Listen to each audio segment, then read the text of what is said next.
East Coulee is one of those towns that should have disappeared. In fact, many places call it a ghost town, but East Coulee refuses to die. In today's video, we will do a short driving tour around East Coulee and talk about its history and what remains today.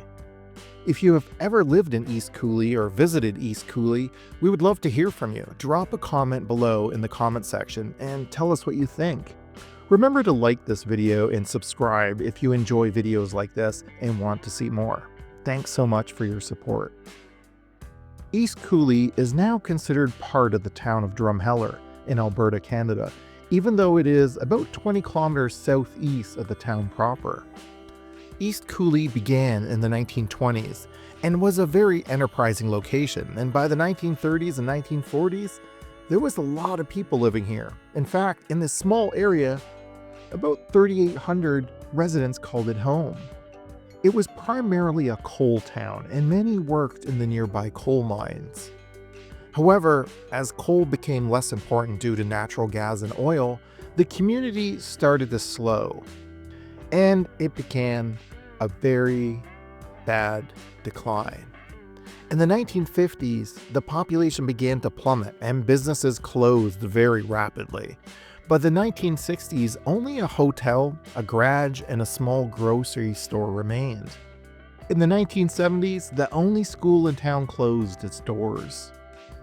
In the 1970s and through the 1990s, the town population dropped each year to just 60 residents, and it looked like it would finally become a complete ghost town.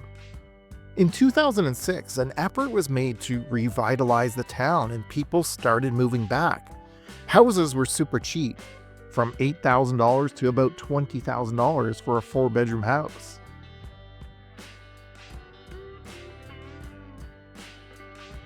In 2013 saw massive flooding across Alberta, and East Coulee was subjected to flooding.